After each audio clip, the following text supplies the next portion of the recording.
Hi, welcome to Podiatry Practice Mastery. My name is Don Pelto. Do you wish you had more hours in the day? This is what I think all of us as podiatrists, we want more hours in the day. And today I'm going to go over a few things. I'm going to show you the 3 secrets of time management in a way that you can realistically win back a couple of hours a day. I'm going to tell you the one thing that you must do every morning to get a win in the day so that the day can get started off on the right foot. And then I'm going to go over a 3-step process for finding these time-sucking things in your life and free up your valuable time. And this isn't something you're going to do every day. This is something you're going to do periodically on paper. Once again, I like to do things in my journal. I always have a journal with me where I write down different ideas. This is where I get ideas for videos. I get ideas for Podiatry Practice Mastery from my own practice. But let's get right into it. You can get more important things done if you have a few of these tips. You might be doing some of these, but you might not be doing some of these. So let's talk about it. We're going to talk about the 3 secrets of time management to win back maybe up to 2 hours of the day. And I'm going to start with my number 1 secret. And this number 1 secret is something called time blocking. I don't know if you've heard about this. Many people, time management gurus talk about time blocking. I'm not going to talk about what all the gurus talk about. I'm just going to talk about what specifically I find that works, because I don't like to talk about theory. I like to talk about what I actually do and what I know that other people do, but mostly what I do. For time blocking, what does that mean? It means it's more efficient to do everything in one block of time than it is to space it all out. Let me give you an example. An example is email. Many people, they're very reactive. So every email they get, they're going to reply to right away. They're going to check their email all the time. And with the idea of time blocking is you take one designated period of time. For example, what I do is I do it at my lunch hour and I check my email. So I check my work email, which is on Outlook. I check my Gmail, which is my personal email. And I do all of that. And I also check something called WhatsApp, which is almost like a email or a communication thing. I do all that at noon. I don't do it when I get to the office. I don't do it when I'm seeing patients for the first half of the day. I only do it at lunchtime. And that's the one time I do it. And then I do it every day at lunchtime during that time. Now, sometimes when I am stressed, when I'm hungry, when I'm, feeling just overwhelmed, what I'll find is the first thing I do is I look for almost like a comfort. I think they say there's some dopamine reactors in your brain and you check emails. You can check, and many people, they get in these revolving cycles of checking email, checking LinkedIn, checking Facebook, checking Instagram, and they kind of go through this cycle multiple times a day. This is a way that can kill many hours in your day. So the first thing to get your time back, just do a test. Figure out the best time of the day. I personally don't recommend first thing, because we're busy seeing patients all the time as podiatrists. Start with that at lunchtime and check and block that time off at lunchtime and do 10 or 15 minutes and just get in the habit. Do you need to check it at the end of the day? It depends. If you're waiting for something, you can, but I tend to do it just once a day at lunch. When I was first starting with this time blocking, I was really, how do you say it? I was really intense about it. And I used to only check my email once a week. And I used to only do all my email at that one time. Okay. So that's one way of time blocking is your email. Another thing can be your social media. Social media, once again, I would recommend doing it at the same time. So you can do your email and then you can look at all your social media, reply to any things that you need to reply, do it all at the same time. I don't use any social media. The one thing I do look at is LinkedIn. And I look at LinkedIn once a month at the same time when I look at my reviews on Google. So I do time blocking I look at my Google reviews, my WebMD reviews. I have a little thing that reminds me once a month. I use Todoist, Todoist, and that will remind me once a month. And I actually have the Todoist. Hey, check all your stuff. It has my LinkedIn link. It has my social media link, my what's it called? My Google reviews, my WebMD reviews, all these other reviews, my, what's the other one? There's a Yelp reviews, and I click all those and I go and reply to all those reviews and my YouTube reviews. or the comments, and I go and reply all at the same time. So I block everything into a certain time. I do that once a month for all those things. And then for my email, I do it once a day. Another thing I learned years ago is I also don't check my mail every day. And I put all my mail into a drawer, and I'm not reactive because most of the time it's not very urgent, or very rarely is it urgent. So I don't open up email every day. I open up email, or actually snail mail, once a week. And that's something else that you can do as well. Just put it all into once a week to get some time back. And that's so replying. We talked about replying to reviews once a month, and actual snail mail. Another thing I find in terms of time blocking is something called Calendly. So Calendly is a way that you can block time with appointment with people. Many times people want time with us. And as busy doctors, we don't have much time. What I have for time is usually from 12:30 to 1. That's the only time I get to the office at 8. I work usually seeing patients till about 12 to 12:30. And then I have usually some time from 12:30 to 1. And then I start seeing patients again at 1. And my last patients is at 4, very similar to most of you. And I do this most days, Monday through Friday. And so consistently, I have this half-hour period. I do have some colleagues that tend to run behind, and so they never have that half-hour period. I like to have that half-hour period as a way to do these other things. Otherwise, it's going to I have to do it at 7 in the morning, or take away from my family time at the end of the day, and I don't like doing that. So let me explain what I do in terms of my block time with Calendly. So on Wednesdays and Thursdays, that's where I have availability from 12:30 to 1 to do my interviews with Podiatry Practice Mastery. And if people want to be interviewed, I want to invite someone, I say, no, that's the only time I have. And it's amazing when you only have that time, people tend to adjust themselves, and it makes it a lot easier for making appointments with people. So I have that time from 12:30 to 1, and that's Wednesdays and Thursdays. On Tuesdays, I use that time to record my videos. That's the time I've set aside with myself from 12:30 to 1 to record videos. It's an uninterrupted time. I tried to do it in between patients before, and it didn't really work to record videos because I was always distracted by my staff. And so what I do in between, if I had some time in between patients, that's where I'll prepare the slides or the different things that I'm going to be talking about in my videos, where I can prepare it on. And I use Google Slides for that. Basically, I have a slide that has an image and then just what I'm going to discuss, just like what I'm looking at right now. I'm currently looking at a Google slide with under the notes section. These are the notes for this video that I'm doing. And I prepare this kind of during the week. I just write down my different ideas, or I get inspired from other people. So that's another way to do time blocking with yourself. And then the final way of time blocking is scheduling time with yourself to do certain things. So my time block is once a week, and I schedule time to plan my next week. So I'll do that either Friday in the afternoon, or I'll do that Monday morning, where I'll have a little time, usually 15 minutes. I'll look at my schedule. I'll fill out my kind of what I have to do for the week.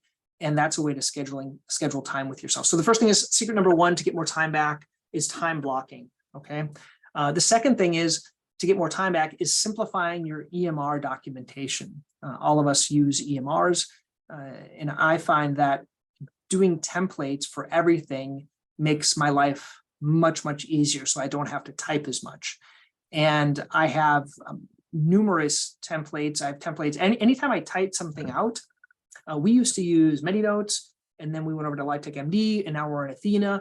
And basically the templates, which were all in Word, they kind of all transitioned over, and currently we have them in Athena. And then every time I do something new, I'll make a new template for it. And a template is nothing more than a macro. It's a written out word description, and it pops it in the note. And so if I'm having to do things multiple times, I'll use these macros. I'll also use templates. For example, recently we started doing wound care products in the office, and you have to have very specific templates, both in your physical exam, but also in the procedure, and also in your discussion, kind of one reiterating what the other one says. And I made those. Once I made those once, they took me a long time to make, but I can use them forever. And it makes it very easy. It links with the product that I'm dispensing them and everything else like that. And all these, if you're interested, they are in the 30-day practice blueprint, where I have, if you go to podiatrypracticemastery.com, in that 30-day practice blueprint, they're all there. All my templates that I use. So doing templates makes it a lot easier to simplify your EMR. And the last thing, which I'm working on right now, is getting a scribe. I have one of my friends, Larry. Larry uses a scribe, and it's a virtual scribe, and he has the special Google glasses, and then the scribe listens to everything and is able to do the note accordingly. I'm going to have a scribe that's in my pocket, and then I'll just kind of talk, be a little more verbal, and then they'll be able to document everything. So using a scribe might cost $20 an hour for the scribe, but if you think about it, what I think what would be relieving is being able to treat patients and then not really having to do anything. All the documentation is done for me. I'm not doing that yet. I've tried to figure out a way, and finally, I think we've figured out a way that's going to work for us. So that's the second way to get much more time back.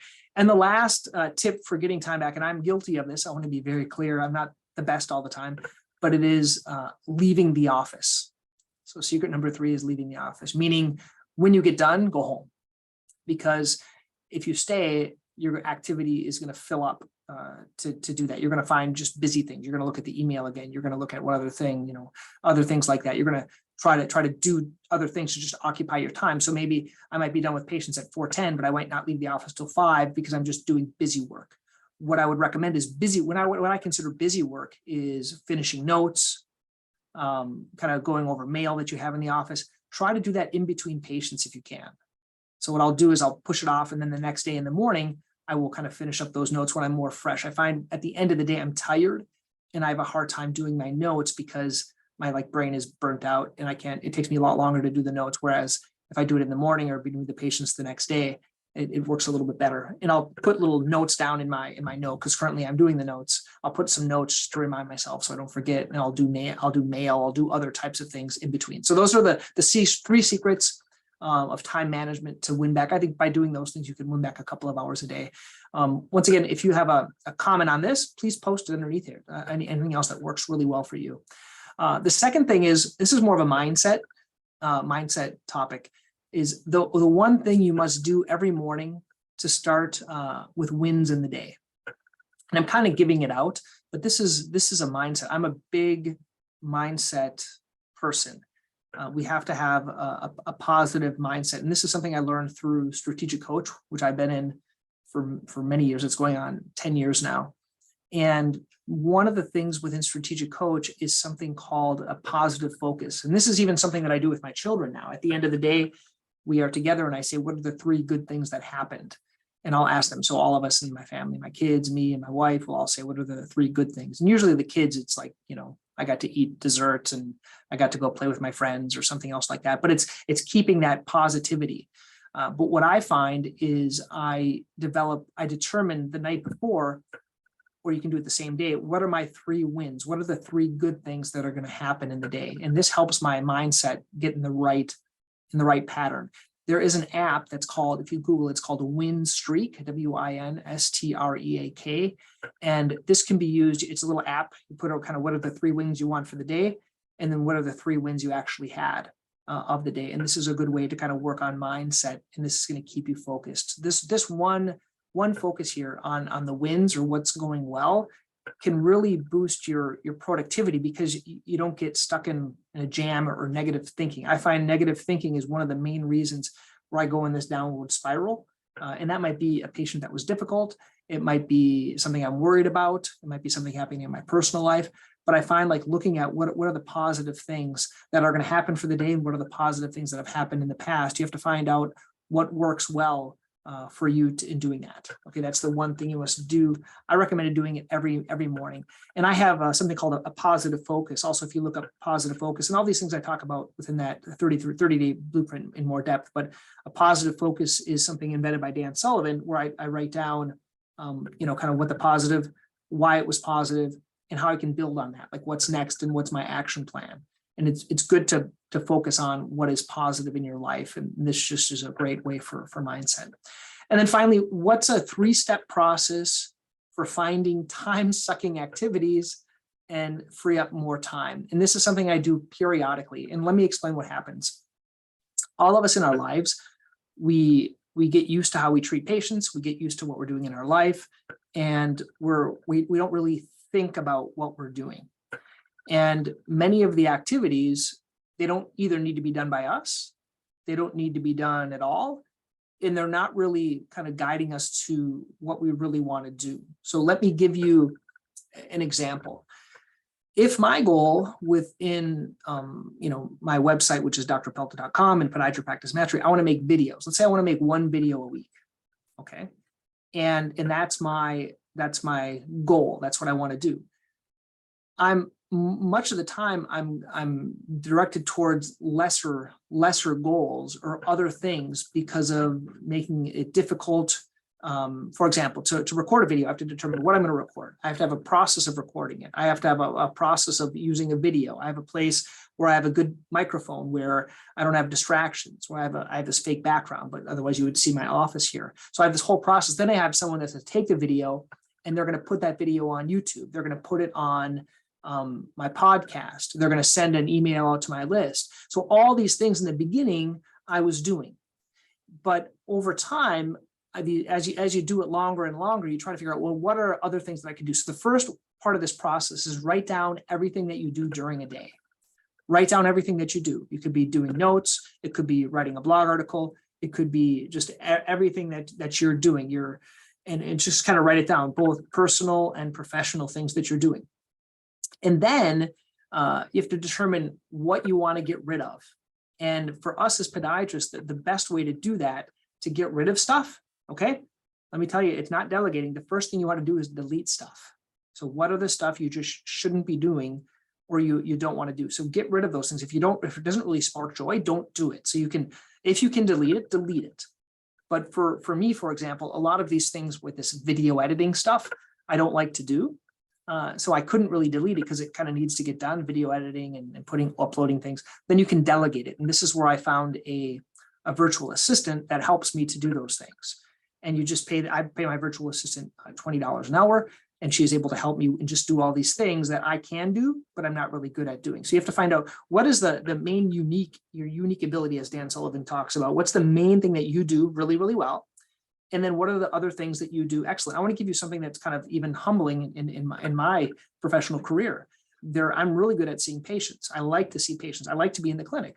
Certain surgical things, for example, first MPJ fusions, rear foot reconstructions, these bigger types of cases, I didn't do a ton of them in residency, and I don't feel confident in doing them. And I don't like doing them because I'm not the best at doing them.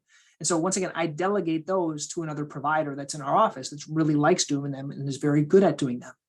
And this has really helped me to kind of, I get them all teed up using my presentations and things like that. And then I tee them up and give them over and I delegate them. So both within the profession, what you can delegate to other doctors or your other staff to do things as well. For example, putting on Una boots, putting on dressings, other things like that can free you up, or doing your notes, such as using a scribe. And then part of step 2 as well, determining what you can automate. There are many ways to automate what we do so it can be done automatically. So for example, if there's like LinkedIn, I say only look at LinkedIn once a month, but my videos automatically go to LinkedIn. There's a way you can automatically send things out to your social media. You can automatically send things out to LinkedIn. For social media and marketing, many of those things can be automated. Also, within the practice, what are the things that you can kind of make automated within your practice to make it a lot easier? So for example, I use these things called my patient presentations, and these are Google Slides that I set up, and I show them to all of my patients. I basically automate the way that I treat patients based on different conditions, and I use these. And then to even automate it more, I've made videos about these, and then I give these videos out to my patients. So something that I automate, my patient education, there's a website called Patient Education Genius, where I send out all of my patient education information. It's automated. I send it to them. It also automates a way of asking for a review. So all these things that you have to do manually, it makes it a lot easier if it's automated because it doesn't depend on you. And then also you could defer it to do it later. So many things on our list that then we write things down, you can't delete it, but you can defer it to do it later. And the best app I know for that is called Follow Up Then. And what I'll do, for example, I'm doing an email and I want to make sure someone gets back to me. I send it to them. I put 2 weeks at followupthen.com, and then it'll send it back to me in 2 weeks to remind me. That's my best way of determining what I want to do. And then the last thing to get rid of time-sucking things is to do it now. This is something that I've learned, is if something takes me less than 5 minutes, just doing it now instead of putting it off. For example, if it takes 2 to 3 minutes to finish a note before going on to the next patient, just finish the note then versus coming back to it. It's going to take more energy. Multitasking doesn't work, doing multiple things at once. Therefore, doing the note and coming back to the note, it just takes a lot of mental effort.